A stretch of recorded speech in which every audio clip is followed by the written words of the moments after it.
प्रिय बंधुओं, जय भीम, जय भारत, नमो बुद्धाय। आज मैं आपके सामने बाबा साहेब डॉक्टर भीमराव अंबेडकर जी के महान बौद्ध ग्रंथ बुद्ध एंड हिज धम्म का हिंदी अनुवाद भगवान बुद्ध और उनका धम्म का 33वां भाग प्रस्तुत करने जा रहा हूँ। इसके अनुवादक है भद्रंतानंद कोसलैन, प्रकाशक है सम्मत प्रकाशन, गौतम सेंटर। और आप मुझसे भी यह पुस्तक और त्रिपिटक संग्रह खरीद सकते हैं। हमने कर्म का सिद्धांत जाना पिछले कड़ी में कि बौद्ध धर्म का कर्म का सिद्धांत और ब्राह्मणी कर्म सिद्धांत में क्या भिन्नता है, समानता नहीं है। आगे हम पढ़ते हैं। क्या भगवान बुद्ध यह मानते थे कि पूर्व कर्म का भविष्य के जन्म पर प्रभाव पड़ता है? भगवान बुद्ध ने कर्म के सिद्धांत का प्रतिपादन किया था। सर्वप्रथम उन्होंने ही कहा था, जैसा बोओगे वैसा काटोगे। उन्होंने कर्म के सिद्धांत पर इतना अधिक जोर दिया है कि उनका यह मानना था कि यदि कर्म के सिद्धांत को दृढ़तापूर्वक ना माना जाए तो कोई नैतिक अनुशासन हो ही नहीं सकता। बुद्ध के कर्म सिद्धांत का संबंध मात्र कर्म से था, और वह भी वर्तमान जन्म के कर्म से। किंतु कर्म का एक विस्तृत सिद्धांत भी है। इसके अनुसार कर्म के पूर्व जन्म अथवा पूर्व जन्मों के किए गए कर्म भी शामिल है। यदि आदमी का जन्म गरीब परिवार में हुआ है तो यह उसके पूर्व जन्म के बुरे कर्म का परिणाम है। यदि एक आदमी धनी घर में पैदा हुआ है तो यह उसके पूर्व जन्म के अच्छे कर्मों का परिणाम है। यदि किसी आदमी में कोई जन्मजात दोष है तो उसका कारण उसके पूर्व जन्म का बुरा कर्म है। यह एक बड़ा ही विनाशक सिद्धांत है, क्योंकि इस प्रकार की कर्म की व्याख्या में मानव प्रयास के लिए कोई स्थान नहीं है। पूर्व जन्म के कर्म के द्वारा ही उसके लिए सभी कुछ पूर्व निश्चित है। यह विस्तारित सिद्धांत भी बहुधा भगवान बुद्ध के सिर मढ़ दिया जाता है। क्या भगवान बुद्ध ऐसे सिद्धांत को मानते थे? इस विस्तारित सिद्धांत की भली भांति जांच करने के लिए यह उचित है कि जिस भाषा में इसे प्रायः प्रकट किया जाता है उसमें थोड़ा परिवर्तन कर दें। देखिए, यह कहने के बजाय कि पूर्व जन्म के कर्म का संसरण होता है, यह कहना उचित होगा कि पूर्व जन्म का कर्म वंश परंपरा से प्राप्त होता है। देखिए, अब यहाँ पर यह नहीं कह रहे कि पूर्व जन्म के कर्म नहीं है, एक उसको अलग रूप दिया जा रहा है कि इसको मान लीजिए हम परिवर्तित कर दिया जाए। मैं यहाँ रुक कर आपको बता दूँ कि पूर्व जन्म के कर्मों को बौद्ध धर्म में माना जाता है। जातक कथाओं में बुद्ध के पूर्व जन्मों के ऊपर आधारित कथाएं हैं और उनसे कर्म आगे उनको क्या फल मिला यह माना जाता है।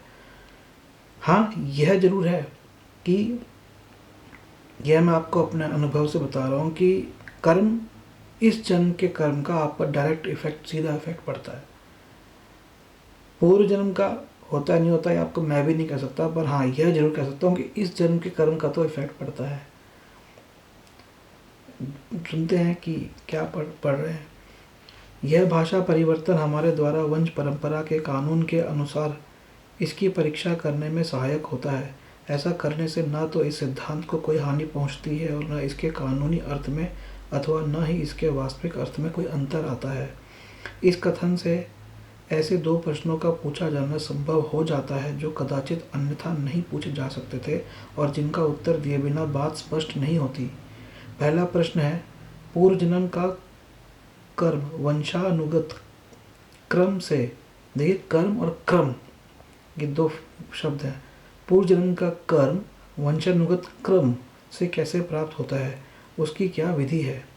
दूसरा प्रश्न है, वंशानुगत क्रम क्रोनोलॉजी, वंशानुगत जेनेटिकल क्रोनोलॉजी, वंशानुगत क्रम के हिसाब से पूर्व जन्म के उस कर्म की अपनी स्थिति क्या है? क्या यह वंशानुगत क्रम से प्राप्त कोई लक्षण है अथवा स्वयं अर्जित किया गया कोई लक्षण? वंशानुगत क्रम से हमें अपने माता पिता से क्या प्राप्त होता है? विज्ञान के अनुसार सोचे तो नए प्राणी का आरंभ उस समय से होता है जब वीर्य और रज का संयोग होता है। प्राणी की उत्पत्ति तभी होती है जब वीर्य कण रज कण में प्रवेश करता है। हर मानव का आरंभ तभी होता है जब दो जीवित कण मिलकर एक होते हैं। माता पिता का रजकण पिता के वीर्य कण से उर्वरक बनाया गया है। इस विषय की चर्चा करने के लिए भगवान बुद्ध के पास जो यक्ष आया था उसे भगवान बुद्ध ने कहा था कि आदमी का जन्म उत्पत्ति मूलक है। देखिए यक्ष एक सेलेस्टियल बीइंग को कहा जाता है। यक्ष परलौकिक प्राणी को कहा जाता है। मैं आपको एक बात बताऊंगा कि अब आप जो त्रिपिटक में भगवान बुद्ध के संवाद है वो देवता और भगवानों से हैं। देवता और भगवान को नहीं मानते कई लोग, और हम खंडन करते हैं, परंतु यह एक सत्य है। कह सकते हैं कि यह देवता और भगवानों को मानने वालों ने उसमें जोड़ दिया हो, परंतु वह उनके संवादों के बारे में यही कहा गया कि वे देवताओं से, यक्षों से, भगवानों से हैं। और भगवान बुद्ध को भगवानों का भी गुरु कहा जाता है। ब्रह्मा बहुत निम्न माने जाते हैं। एक विचारधारा जो ग्रंथों से निकलती है वह यह भी है। इसे आप ब्राह्मणवादी विचारधारा कहें, पर विचारधारा है, ग्रंथों में है, तो अभी हम उसे एक्सेप्ट करके उसका रिसर्च करेंगे। और जैसे मैंने जब पुस्तक शुरू करी थी, पढ़ दी, मैंने भी नहीं माना था, पर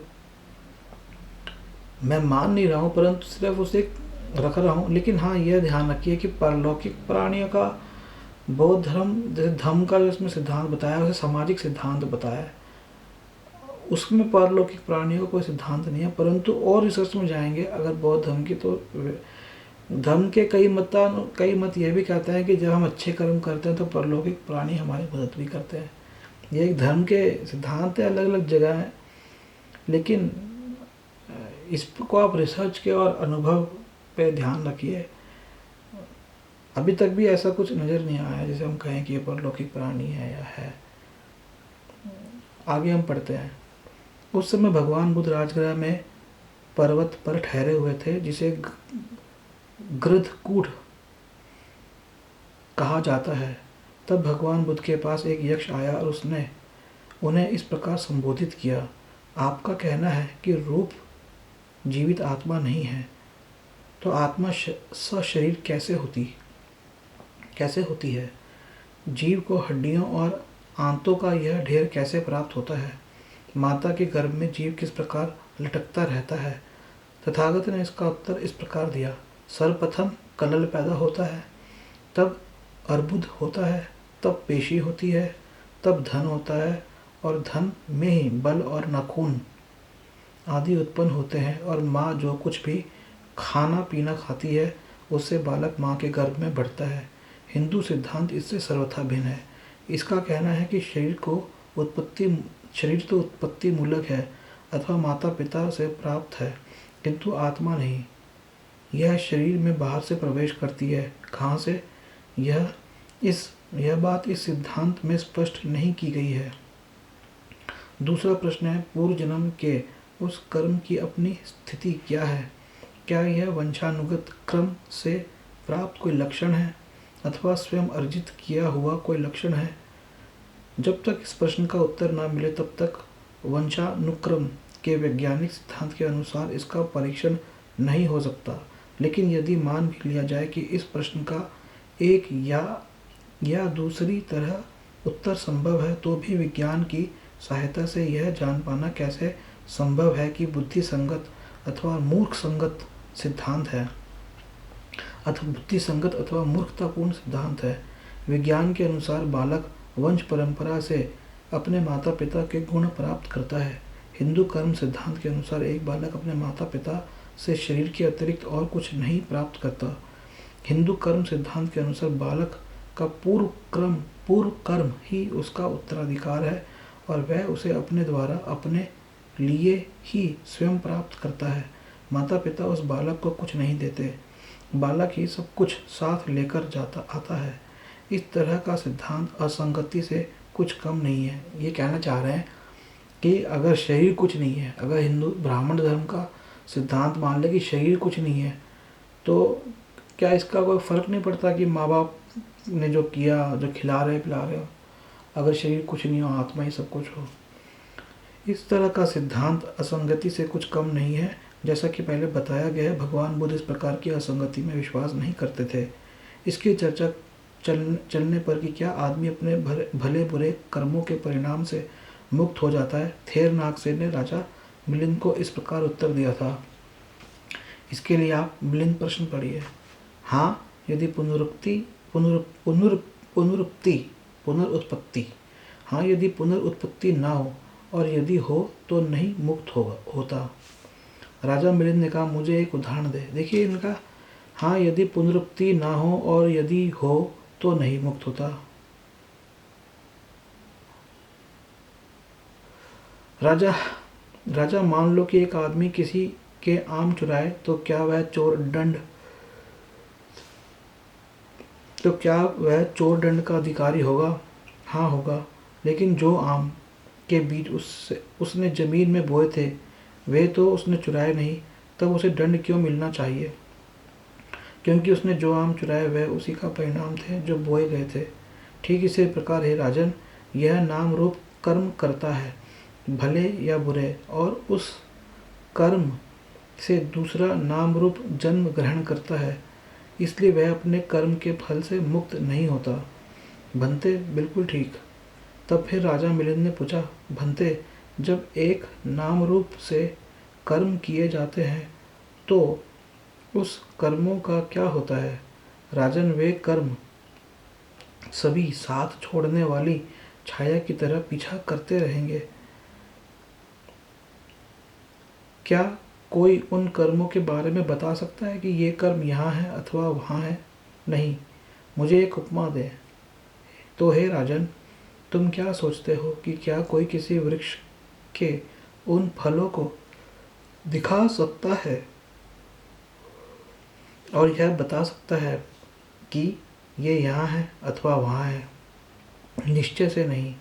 इसी प्रकार राजन, जब तक जीवन स्रोत का उच्छेद नहीं होता तब तक किए गए कर्मों को बता सकना असंभव है। भंते, बिल्कुल ठीक है। देखिए उन्होंने यह नहीं कहा कि नहीं है स्रोत, वे कह रहे बता सकना असंभव है जब तक कि स्रोत का पता ना चले। आगे पढ़ते हैं 3। क्या भगवान बुद्ध यह मानते थे कि पूर्व कर्मों का भविष्य के जीवन पर प्रभाव पड़ता है? ध्यान से सुनिए कि क्या आपने जो पूर्व कर्म किया उसका भविष्य पे प्रभाव पड़ता है? क्या भगवान बुद्ध ये मानते थे? इस प्रकार भगवान बुद्ध का पूर्व कर्म का सिद्धांत विज्ञान से बेमेल नहीं है। भगवान बुद्ध पूर्व जन्मों के कर्मों के सिद्धांत में विश्वास नहीं रखते थे। जब वह यह मानते थे कि जन्म माता पिता से प्रदत्त होता है और बालक में जो कुछ भी गुण दोष होते हैं वे वंशानुगत क्रम से माता पिता के माध्यम से ही प्राप्त होते हैं, तो वह कर्मों के संसरण में विश्वास ही कैसे कर सकते थे? तर्क के अतिरिक्त इस बात का सीधा प्रमाण उस सूक्त में विद्यमान है जो चूल दुग्ध गंध सुत कहलाता है और जिसमें भगवान बुद्ध तथा जैनों के बीच संवाद का वर्णन है। इस संवाद में भगवान बुद्ध ने जो कहा है वह इस प्रकार है, निगंठो, तुम इन्हीं शिक्षाओं को मानकर इनका अनुमोदन करके खुश होते हो कि पूर्व जन्म में जो पाप कर्म किया है उसे तुम इन कठोर तपस्याओं द्वारा समाप्त करते हो। शरीर, वाणी और मन पर वर्तमान संयम पूर्व जन्म के पाप कर्मों को समाप्त कर देगा। इसलिए तपस्या द्वारा अपने सभी पुराने पाप कर्मों को समाप्त कर देने से और नए पाप कर्म न करने से भविष्य स्वच्छ हो जाता है। भविष्य के स्वच्छ हो जाने के साथ पूर्व भी साफ हो जाता है। पूर्व के साथ साफ हो जाने के साथ दुख नहीं रहता। दुख न रहने से दुखद वेदना नहीं रहती और अब दुखद वेदनाओं के एकदम न रहने से समस्त दुख का ही क्षय हो जाता है। उन निगंठों के हाँ करने पर मैंने उनसे कहा, क्या तुम जानते हो कि इससे पूर्व तुम्हारा पूर्व जन्म था अथवा तुम अस्तित्वहीन नहीं थे? नहीं जानते। क्या तुम जानते हो कि अपने पूर्व जन्म में तुम सदोष थे और दोषों से मुक्त नहीं थे? नहीं। क्या तुम जानते हो कि पूर्व जन्म में तुम इस या उस विशेष पाप कर्म के दोषी नहीं थे? नहीं। अब भगवान बुद्ध यह भी जोर देकर कहते हैं कि एक आदमी की स्थिति उसके वंशानुगत गुणों पर उतनी निर्भर नहीं करती जितनी उसकी परिस्थिति पर निर्भर करती है। भगवान बुद्ध ने देवदहसुत्त 5 में कहा है, कुछ श्रमण और ब्राह्मण हैं जिनका मत है कुछ भी आदमी अनुभव करता है, चाहे वह सुख है अथवा दुख है अथवा दोनों में से कोई भी नहीं है, वह सब उसके पूर्व जन्मों के कर्मों का परिणाम है। इसलिए उनका कहना है, पूर्व कर्मों की निर्जरा द्वारा और नए अशुभ कर्मों में विरत रहने से भविष्य में कुछ भी उत्पन्न नहीं होता, क्योंकि पाप कर्मों का क्षय हो जाता है। जब पाप कर्मों का क्षय हो जाता है तो दुख का क्षय हो जाता है। जब दुख का क्षय हो जाता है, या कहें दुखद वेदनाओं का क्षय हो जाता है, और जब वेदनाओं का क्षय हो जाता है तो सभी दुखों का समूल उच्छेद हो जाता है। यह निघंटों या कहो जैनों का मत है। यदि पूर्व जन्म की परिस्थिति के कारण प्राणी उनके दुख और सुख भोगते हैं, तब निघंट ही दोषी हैं। यदि परिस्थिति कारण नहीं है, तब भी वे ही दोषी हैं। भगवान बुद्ध के ये वचन बहुत प्रासंगिक हैं। यदि भगवान बुद्ध पूर्व कर्म में विश्वास रखते तो वह पूर्व कर्म के बारे में संदेह क्यों प्रकट करते, और यदि भगवान बुद्ध यह मानते कि सुख दुख पूर्व जन्म का परिणाम है, तो वह यह क्यों कहते कि वर्तमान जीवन का सुख दुख परिस्थिति के कारण होता है। पूर्व कर्म का सिद्धांत शुद्ध ब्राह्मणी सिद्धांत है। पूर्व कर्म का वर्तमान जीवन पर प्रभाव पड़ने का विचार ब्राह्मणी आत्मा के सिद्धांत से पूर्णतः मेल खाता है, क्योंकि उसके अनुसार कर्म का आत्मा पर प्रभाव पड़ता है। लेकिन बुद्ध धर्म के अनात्मवाद से इसका किसी भी तरह मेल नहीं खाता। लगता है कि इसे बाद के बौद्ध धर्म में उनके द्वारा जोड़ दिया गया है, जो बौद्ध धर्म को हिंदू धर्म के जैसा ही बनाना चाहते थे, या जो यह नहीं जानते थे कि बौद्ध सिद्धांत क्या है। यह एक कारण है जिससे यह माना जाना चाहिए कि बुद्ध ने कभी ऐसे सिद्धांत की देशना नहीं की थी। एक दूसरा और अधिक सामान्य कारण भी है जिससे यह माना जाना चाहिए कि भगवान बुद्ध कभी भी ऐसे सिद्धांत की देशना नहीं कर सकते थे। भावी जन्म के संचालक के रूप में पूर्व जन्म को स्वीकार करने के हिंदू सिद्धांत का आधार अन्यायपूर्ण है।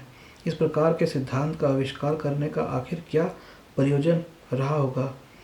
इसका केवल एक ही उद्देश्य हो सकता है जिसके बारे में सोचा जा सके, वह है राज्य अथवा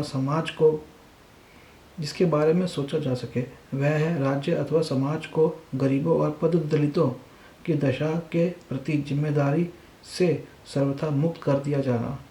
अन्यथा इस प्रकार के अमानवीय तथा असंगत सिद्धांत का कभी आविष्कार न होता।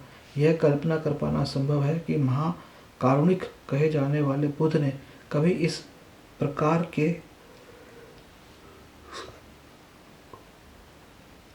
सिद्धांत का समर्थन किया होगा। विभाग 3 अहिंसा।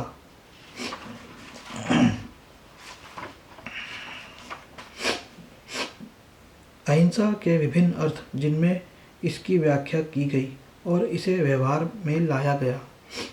अहिंसा अथवा हत्या न करना बुद्ध की शिक्षा का एक महत्वपूर्ण अंग है। इसका करुणा तथा मैत्री से अत्यंत निकट का संबंध है।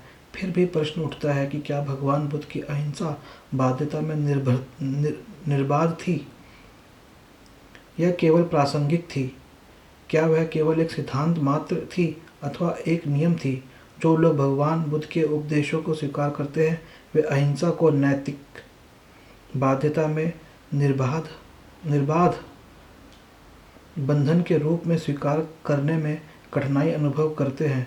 उनका कहना है कि अहिंसा की ऐसी परिभाषा में बुराई के लिए अच्छाई का त्याग हो जाता है अथवा दुर्गुण के लिए सद्गुण का त्याग हो जाता है। इस प्रश्न को स्पष्ट करने की जरूरत है। कोई अन्य ऐसा विषय नहीं है जिसमें इतना भ्रम पैदा होता हो जितना कि अहिंसा के विषय में। बौद्ध देशों के लोगों ने अहिंसा को किस रूप में समझा है और किस प्रकार इसे व्यवहार में लाए हैं, यह एक महत्वपूर्ण प्रश्न है जिस पर अवश्य ही विचार किया जाना चाहिए। सिंगल देश अर्थात श्रीलंका के भिक्षु स्वयं लड़े और उन्होंने लोगों को विदेशी आक्रमणकारियों के विरुद्ध लड़ने को भी कहा। दूसरी ओर बर्मा या कहें म्यांमार के भिक्षुओं ने विदेशी आक्रमणकारियों के विरुद्ध लड़ने से इनकार कर दिया और बर्मा के लोगों को भी नहीं लड़ने को कहा। बर्मा के लोग अंडा खा लेते हैं लेकिन मछली नहीं। अहिंसा इसी प्रकार समझी जाती है और व्यवहार में लाई जाती है। कुछ समय पूर्व जर्मन बौद्ध समिति ने एक प्रस्ताव पारित किया जिसके अनुसार उन्होंने अहिंसा से संबंधित प्रथम शील को छोड़कर शेष सभी शीलों का पालन करना स्वीकार किया। अहिंसा के सिद्धांत को लेकर ऐसी ही स्थिति है। अहिंसा का क्या अर्थ है? भगवान बुद्ध ने कहीं भी अहिंसा की परिभाषा नहीं की है। वास्तव में यदि कहीं कहा है तो उन्होंने बहुत ही कम अवसरों पर सुस्पष्ट भाषा में इस विषय की चर्चा की है। इसलिए परिस्थिति जन्य साक्ष्य की दृष्टि से भगवान बुद्ध के अभिप्राय को बताया जाना आवश्यक है। इस विषय में पहला परिस्थिति जन्य साक्ष्य यह है कि भिक्षा के रूप में यदि मांस भी दिया जाए तो भगवान बुद्ध को मांस ग्रहण करने में कोई आपत्ति नहीं थी। यदि भिक्षु किसी प्रकार से भी किसी जानवर की हत्या से संबंधित नहीं है तो वह भिक्षा में प्राप्त मांस ग्रहण कर सकता है। भगवान बुद्ध ने देवदत्त के प्रस्ताव को अस्वीकार कर दिया जो चाहता था कि भिक्षा में दिए जाने पर भिक्षु मांसाहार ग्रहण ना करे। भगवान बुद्ध ने देवदत्त के इस विषय में एक और साक्ष्य यह है कि वह केवल यज्ञों में ही पशु बलियों के विरोधी थे। यह उन्होंने स्वयं कहा है। अहिंसा परमो धर्म एक चरम सिद्धांत है। अहिंसा परमो धर्म एक चरम सिद्धांत है। यह एक जैन सिद्धांत है, बौद्ध सिद्धांत नहीं। एक और साक्ष्य है जो परिस्थिति जन्य साक्ष्य की अपेक्षा सीधा साक्ष्य है और जो अधिकांशतः अहिंसा की परिभाषा ही है। उन्होंने कहा है, सबसे मैत्री करो ताकि तुम्हें किसी प्राणी को मारने की इच्छा ही ना हो। यह अहिंसा के सिद्धांत को बताने का एक सकारात्मक ढंग है। इससे ऐसा लगता है कि अहिंसा का बौद्ध सिद्धांत यह नहीं कहता कि मारो नहीं, वह कहता है कि सभी प्राणियों से मैत्री रखो। उक्त कथनों के प्रकाश में यह स्पष्ट रूप में यह समझ पाना सरल है कि अहिंसा से भगवान बुद्ध का क्या अभिप्राय है। यह एकदम स्पष्ट है कि भगवान बुद्ध का अभिप्राय जीव हत्या करने की इच्छा और जीव हत्या करने की आवश्यकता में भेद करना था। जहाँ जीव हत्या करने की जरूरत थी वहाँ उन्होंने जीव हत्या करने का निषेध नहीं किया। जहाँ केवल जीव हत्या की इच्छा के अतिरिक्त और कुछ नहीं था वहाँ उन्होंने जीव हत्या का निषेध किया। इस तरह समझ लेने पर अहिंसा के बौद्ध सिद्धांत में कहीं कुछ भ्रमक नहीं है। यह पूर्णतः एक युक्तियुक्त अथवा नैतिक सिद्धांत है जिसे सभी को स्वीकार कर लेना चाहिए।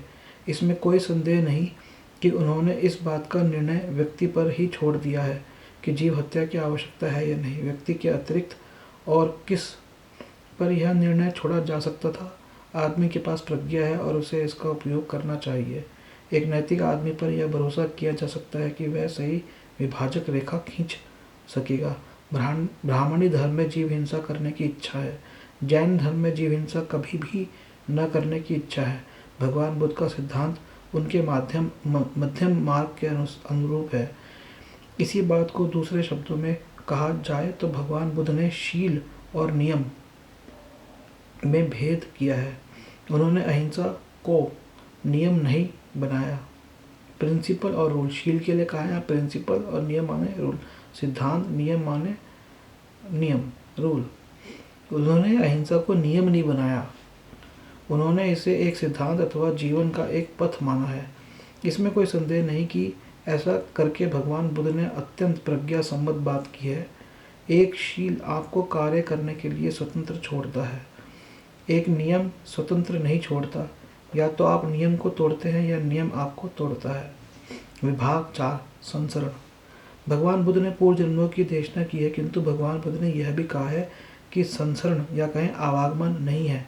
ऐसे लोगों की कमी नहीं थी जो भगवान बुद्ध पर यह दोषारोपण करते थे कि वह दो परस्पर विरोधी सिद्धांतों की देशना करते थे। आलोचक प्रश्न करते थे कि संसरण या कहें आवागमन के बिना पुनर्जन्म कैसे हो सकता है। वे कहते थे कि यह बिना संसरण के पुनर्जन्म की बात है। भला ऐसा कैसे संभव हो सकता है? इसमें कहीं कुछ भी विरोधाभास नहीं है। संसरण के न होने पर भी पुनर्जन्म हो सकता है। राजा मिलिंद के प्रश्नों के उत्तर में भदंत नागसेन ने इसे अच्छी तरह स्पष्ट किया है। बैक्ट्रिया के राजा मिलिंद ने थेर नागसेन से प्रश्न किया, भगवान बुद्ध पुनर्जन्म या कहें संसरण को मानते थे? थेरनाक्सेन का उत्तर था हाँ। तो क्या इसमें विरोधाभास नहीं है? थेरनाक्सेन ने उत्तर दिया नहीं। क्या बिना आत्मा के पुनर्जन्म संभव है? थेरनाक्सेन बोले हाँ, ऐसा निश्चय हो सकता है। क्या समस्याएं की कृपया समझाएं कि यह कैसे हो सकता है? राजा बोला, भंते, जहाँ संसरण आवागमन नहीं है, क्या वहाँ पुनर्जन्म हो सकता है? हाँ, हो सकता है। लेकिन यह कैसे हो सकता है? मुझे एक उदाहरण देकर समझाए। राजन, मान लो कि यदि एक आदमी एक दीपक को दूसरे दीपक से जलाए तो क्या यह कहा जा सकता है कि एक का संसरण दूसरी जगह हो गया? बेसिकली ये बात कर रहे हैं कि ऊर्जा जो ट्रांसफॉर्म होती है, ऊर्जा एक से दूसरी में जाती है, उसी की ये बात कर रहे हैं, निश्चय से नहीं। राजन, इसी प्रकार बिना संसरण के पुनर्जन्म हो जाता है। मुझे एक और उदाहरण दे महाराज। क्या आपको कोई छंद या कहे कविता या चरण याद है जो आपने बचपन में अपने आचार्य से सीखा हो? हाँ, मुझे याद है। तो क्या वह छंद आपके आचार्य के मुंह में से निकलकर आपके मुंह में आया? निश्चय से नहीं। राजन, इसी प्रकार बिना संसरण के पुनर्जन्म होता है। भंते, बहुत ठीक। राजा बोले, भंते, क्या आत्मा जैसी कोई चीज़ है? यथार्थ दृष्टि से आत्मा जैसी कोई वस्तु नहीं है। भंते, बिल्कुल ठीक। विभाग 5, भ्रम के कारण। भगवान बुद्ध के उपदेशों को जिन श्रोताओं ने सुना उनमें अधिकांश भिक्षु थे। किसी भी विषय में भगवान बुद्ध का क्या कहना था, उसे जनसाधारण तक पहुंचाने वाले भिक्षु गणित थे। लेखन कला अभी विकसित नहीं हुई